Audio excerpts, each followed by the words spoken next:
Hello, everyone, and welcome to the Live Limitless Summit, where we are focusing all about having conscious, abundant, and radiant relationships.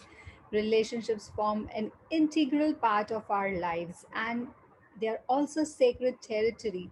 Growth arrives when we answer the call to move from beneath the surface and embrace what we are being invited into. So, to those of you who do not know me, I am Neepam Jain and I love transforming and facilitating people limiting belief, pain, and trauma so that they can be the best version of themselves.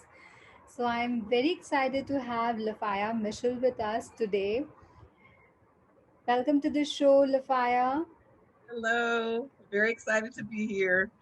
Yeah. So Lafaya, she has over 20 years of experience offering strategies to and healing relationship with families overwhelmed with socially, emotionally, or behaviorally challenged children.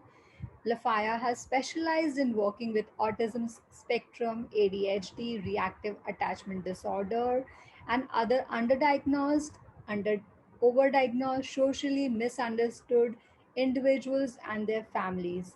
And after years of prompts by parents and colleagues, she has come up with some of her philosophy, methodology that has assisted her in offering hope and positive changes in the life of struggling families with hypersensitive, socially misfit children in her book series, The Lafaya Way. So Lafaya, I'm really this is a major topic where parents they feel if they have a child, I would call a special child, they feel lot of emotional burst out, emotional up and down, and sometimes they feel they are unheard. Nobody is there to understand them, listen to them, what they are going through. So really, I'm very excited to have you here so we can have a light on this topic even. So how did you start your journey? What prompted you to be serve such people and help the families having such kids? We would like to know a little bit from your life journey and then take it forward. Over to you, Lafaya. Okay, now we attach it to my life journey. I have to say that it's been everything that's happened in my life has led up to this. Okay, because I myself was a hypersensitive kid. Okay, so I grew up in sort of have a traumatic past. So and here we call it intergenerational trauma type of issues there. And for me, I was very sensitive, and I knew this right away to what was happening with people internally as opposed to what they were trying to present on the outside. And so I had a very, very difficult time. And I was actually a very angry child because I Okay. didn't feel like I could trust anyone because people were always so incongruent with how they really felt on the inside and what they expressed on the outside. And so, for me, it caused many struggles, but these struggles led to my finding out that I actually love to work with kids with these particular struggles. And so, I Wow. mean, it was a long journey, Yes, but I'm sure about it. right. But it was like throughout my life, I would run into these counseling opportunities, and it was just like kind of life brought them to me. And then once I got to work with autism spectrum disorder, I knew right away that things that they had out there to teach me were not going to properly address the needs of these kids. This is why they were coming to our program, failing treatment multiple times, and all of that. And then all of a sudden they would come to me and have actually a really nice story for you about the first child that I worked with. They would come to me, and all of a sudden now they get results. And Okay. so at first, I could not have wrapped that up into a philosophy. Before I would call it a gift. I would call it just understanding them and all of these things. And after years and years of parents telling me you have to share what it is you do with other practitioners because they are not able to work with our children. We've been through multiple practitioners for 5, 10 years, right? And colleagues alike saying, okay, what is it that you're doing that's, causing them to be able to engage with you? And I'm like, nothing special. It's just common sense is what it felt like to me. And, Or and maybe you then were gifted with that thing, you were born with that quality. And then, but then after some years, after about 15 years or so of hearing the same thing, then it was kind of, there was kind of a push by some others too, and they just started to call it the Lafaya method, and parents started to call it the Lafaya way. I just tried it the Lafaya way. I'm like, ooh, stop that. Because Yes. first, right, I don't want the credit, right? And but then I had to kind of own that there was something to it, and life kind of brought me to a place to where it was like, okay, now it's time for you to use your gift. And that's when I really sat down and tried to figure out how to take all of this gift that I had and share it, to put it into words for people to understand and be able to use. Wow, that's amazing. So what is the process you go through, and how do you deal, and what are the difficulties you must have found, I mean, while working with the parents or the kids like this? Okay, so now that leads to just this little story. I have a boy that in one of my books, my first book actually, I call him Blue Tunnel Boy. And this particular child, he was on the autism spectrum. He was nonverbal, and he did not engage with anyone. He did not even answer to his mom calling him. And so I had no clue how to work with this person, how to work with this kid. I was at a loss at first. I was like, oh my goodness, he doesn't want me to talk to him. And so, I'm trying to get him to engage, and he would take this little blue tunnel when I would try to talk to him every time. He would take a little blue tunnel and put it over the top of his head. And I'm like, oh my goodness, now what? What am I supposed to do? And then the minute I would stop talking, he'd take the tunnel, throw it off, and go off and do his own thing, right? And Okay. so one day I realized, I was like, you know what? I don't blame you, baby. I don't blame you for not wanting to talk to me. Like, you don't know me, you don't like me, you don't like to engage, right? And so I was like, but I wonder what it's like in this little blue tunnel. So I put it over my own head, and I looked around, and I was like, oh, I can see why you like it in here. It's blue, can't hear me very well. I can't hear you, all these different things, right? And when I pulled the tunnel down for the first time ever, he was looking at me. He was looking at me directly in the eyes, like almost like a what are you doing, lady?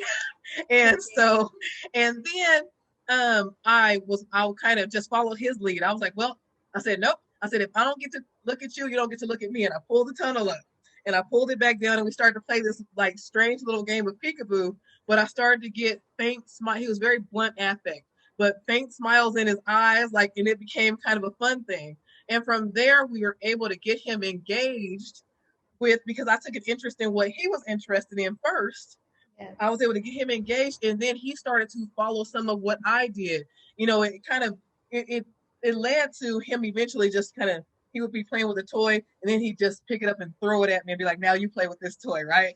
Yes. And then it kind of led up to, now we're able to interact, and then I pick the game and he picks the game, and then he became verbal, and all these things happened. And it was a very interesting process for me because I learned a lot through him.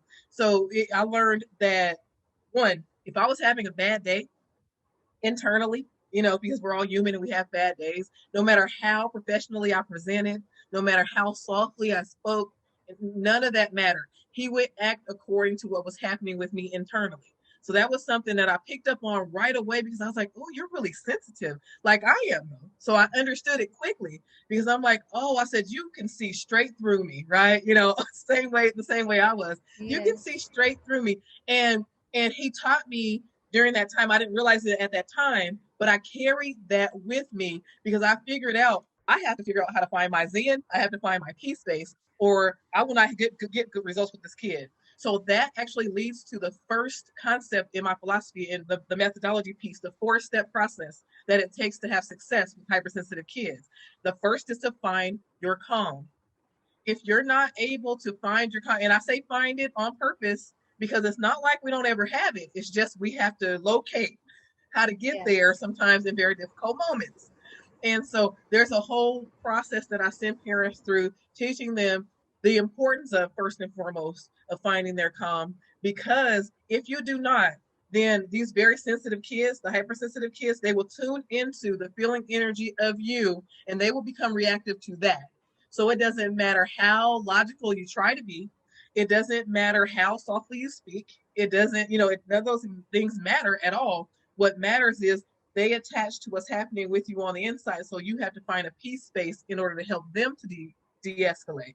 And so I go through the process of teaching parents how to do that. And all of the 4 steps are all wrapped up in one another. So as I move along the 4 steps, you'll be able to identify that this second step also helps you to find your calm.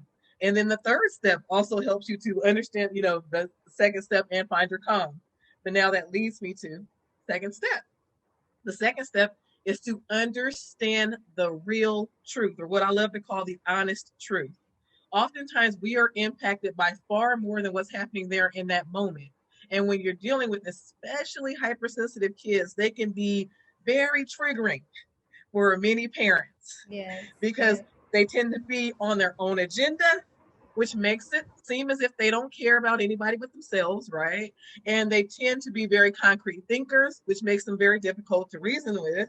And, so there are all these elements that if you don't work towards finding the real truth about what's happening in the moment, as a parent, you will personalize what that child is doing first and foremost, which is always the worst thing to do. Yes. So when your child does not want to clean their room, they don't want to do their chores, the parent is like, oh, you don't appreciate anything. All you care about is yourself, Yes. and all these things that to a concrete thinking kid, they're like, you don't know what you're talking about. Because what the parents are saying has nothing to do with what's going on with the kid. They don't want to clean their rooms because they don't like to clean their rooms. So, Okay.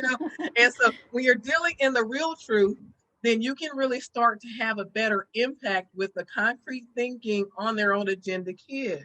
Because then you're not making about you and how upsetting they are to you. And when you're dealing with a kid who is very, very self-oriented, very self-focused, you're not going to have any breakthrough by telling them how they're making you feel. Hmm. Okay, you'll have more breakthrough by telling them how these things that they're doing are going to impact them negatively. So, and this is like a little shift, understanding the real truth. There's a lot of components to it. I won't get to, but a lot of components to it. But another piece to it is understanding the real truth about what's going on with you or them. I love to give the HALT check-in: hungry, angry, lonely, or tired. It's a part of the 12-step program, but it works very well for relationships because when Okay. you check in and you think, okay, when I'm highly reactive in a situation, sometimes it might be because I didn't have breakfast this morning, or it might be because they didn't have their snack at lunchtime. It could easily be a hangry moment. So hungry might be in there. It could be that you had a bad day at work, so you were already set to be upset. But whatever's happening in that moment, if you are highly emotionally reactive, it has more to do with other aspects than it does to what's happening right there in that moment. And so when you start to explore that, then it helps you a lot. And then the lonely, and of course, we all know if we're overtired, we don't do well. So Yes. nobody does well if they don't get enough rest. So if you're doing that check in for self and others, then you can give, instead of making the other person the bad guy or the other person an offense to you, it could be they're struggling in this area that you might be able to have a solution to. So it gives you a little bit of empowerment. And so understanding the real truth is step 2. And of course, understanding the real truth helps you to calm down a little more, right? Helps you Yes. find your calm. Exactly. And then step 3 is react according to your truest intentions. And this one is like, this is my sticker right here. So when you're reacting according to your truest intentions, then you will have peace in your space. Why? Because that is ultimately what we all want. We all want connection and we all want peace. It may not always seem like it, okay, in a moment, because people self-sabotage, they work against themselves all the time. But Yes. we are born innately needing to connect with others. There. I don't know if you've heard of the old, orphanage studies from a long time ago, where the babies they had the newborns there, and those who were fed by like machines, they would literally get the nurturing that they needed as far as sustenance, food, but because they lacked that connectivity with other human beings, they would just turn over and die. Like Yes. it's that deep with us, that need to connect. Okay. And so if we are reacting according to our truest intentions, especially when you're dealing with your child, then most of the time, most parents, and I would venture to say all who are not making mistakes, right? They want their children to feel loved, cared for, safe, right? High self-esteem. We want all these wonderful things for our kids.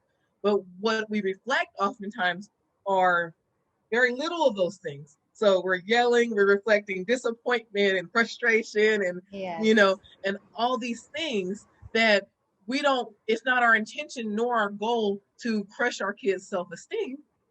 And so it becomes very important to learn how to react according to what we truly intend, right? And this leads us back into understanding the real truth, though. Understanding the real truth means that if our child is acting out and we know that they can behave better, right? Then our upset comes from the fact that they're not behaving in that better way that we see them being able to behave in.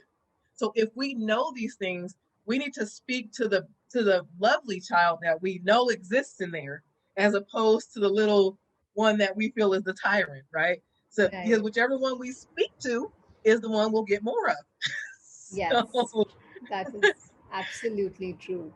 and so if you're reacting according to your truest intentions, then you're letting your child know, hey, I'm on your side. I want what's best for you. I want you to be happy too. So when you're addressing things like, say, not wanting to wash the dishes, for the child when that's their responsibility or something like that, then you use what I love to call the power talk formula. I learned this in a little game that I used to play, power talk formula, and you teach them, hey, when you don't wash the dishes, it causes me to feel like there are things that are getting in the way that are disrupting your ability to be helpful to the household, right?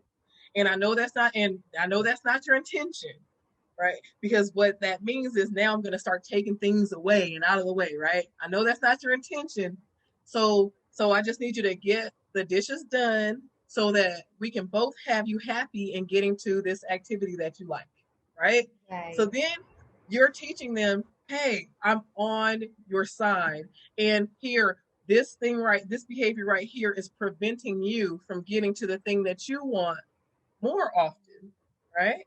Yes. Or getting you more of what you want less often, which is me upset or me yelling or me nagging or, all those things. You can even say things like, oh my goodness, you hate when I nag. But when you do this right here, oh my goodness, all I want to do is talk about it, right? And that's the last thing either of us want. So please just take care of this thing first so we don't have to hear me talk about it, right? Right.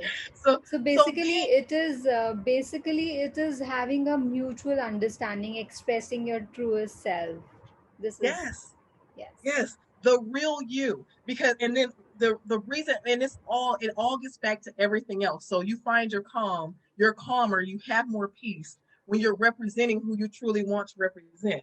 When you feel like you're a nice parent, you love your child, you want to love on your child, you're a caring person, it makes you feel terrible to find yourself yelling, to find yourself constantly frustrated, to find yourself upset all the time. And so we want to move parents into a place where they can represent truly who they mean to represent. Because when they're misrepresenting themselves, then they have to blame someone for it. And it's almost like, I can't be the nice person that I want to be because, see, you did this, right? Yes. And so, that's really where all the upset is coming from, is we're so against ourselves. And so if we can teach parents how to get back to themselves, that'll help them better find their calm, which will help their emotion soaking. There's children who tend Yes. to sponge off of other people's negative energies, right? And then react Right. times 100. It Right. helps them to de-escalate, and then you get more cooperation, and you get this sense of community, a sense of closeness and connection in your home. Amazing. That's And then that's the I think a fourth step perfect way. Yes. Yes, Yes. and then the fourth step, because the fourth step is to maintain that longevity that we want. We want to continue to have these wonderful things happening, and so I call the fourth step my three R's. You have to recognize the small step improvements that are being made, because when you change your behavior or you change your way of responding, and behaviors start to change and shift, you have to recognize when that's happening in increments, because if you miss it, then you will reinforce the wrong things, or you will fail to reinforce the right things, so you won't get more of them. So you recognize small difference. So if you have a child who would melt down and cry and scream for 1 hour before, and they cut that down to 30 minutes, right? Yes. Then you want to recognize that small step. Know that you still had a really tough time, baby, but guess what?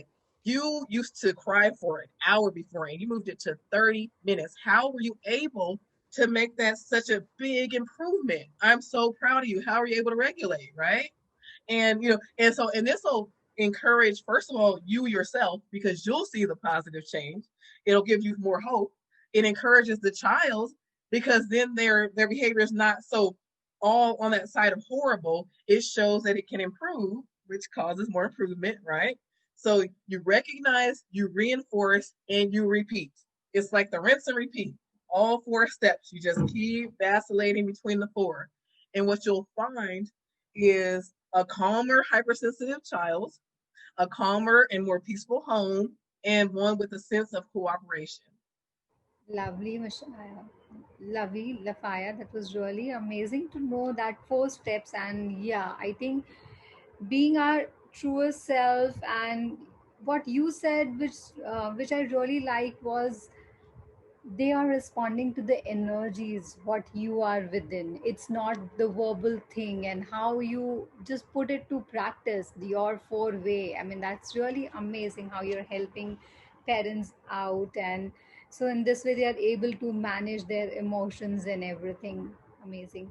So Lafaya, before we wind up, do you have any other tips for our parents out here, who or parents or people who are dealing with such kind of family members who are emotionally overactive?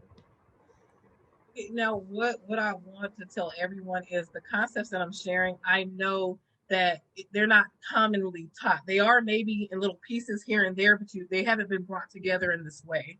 And I would say that once you start to learn the Lafaya way, it requires repetition of hearing and learning. And once you, because it makes sense to you when you hear it, it's like, oh my goodness, that makes so much sense. Why didn't I think of that, right? And so what I would say is make sure that you for sure that you invest in my three books, because they're going to help you out immensely. The parents that I've met with for years, they tell me, "Oh my goodness, this is so great." And it's just like talking to you. We're getting all the years of stuff that we got from you in just three books. And Wow. then and my newer parents, the new parents that I see now, I see results a lot more quickly. So it doesn't take as much time, because they have something, and these are written in a way they're for busy people, busy, tired parents. It takes Yes. about maybe 2 hours. Each book is they're what I call mini books. They're 4 by 6 books. They're easy read. They're fun to read. They're full of tangible tips, and it gets a little bit deeper into understanding how other things impact, like understanding the truth, understanding how your past impacts how you're triggered now. It Exactly. really digs in. And it gives specific tips for to deal with really tough moments, embarrassing moments, upsetting moments, Yes. and all of that. So definitely do that. I'm offering right now through the end of this year a free group for parents, Q&A the Lafaya Way. You can find it on my Facebook page at Lafaya Way, and I think everything will be written out, but at Yes. Lafaya Yes. Way, you can find me on Facebook, and I am giving so much content. I'm in love with the idea of sharing all of this and just bringing peace into our homes, because if we bring peace into our homes, we'll bring peace into our future world, okay? Which Yes. we need that sorely. And Definitely. so We definitely need that, Lafaya. We definitely need it. yeah, Yes. and I also have a YouTube channel at Lafaya Way. I'm making everything so easy for you. YouTube channel at Lafaya Way, so much content for you, dealing with all kinds of parent issues. I'm taking parent questions. Send them to me. I want to answer them for you. And so just Lovely. just locate it, and How or you did can go we to my get? website. You can go to my website to get access to any of my information, and that's lafayaway.com. So you can find everything you need right there. Wow, So lovely. How did we get so lucky to have all your content ready to us? So, viewers, please go and take away whatever you would like to understand, know from her. And thank you, viewers, for watching us, sharing your time with us. Thank you, Lafaya, for being over here and all that golden nuggets which you have shared with our viewers and through your books, through your channel, whatever you're doing, contributing your own way into this world. Thank you so much for everything. And viewers, you can join my Facebook group if you want to stay connected virtually, where I will be going deeper about each and every speaker which is there on this series.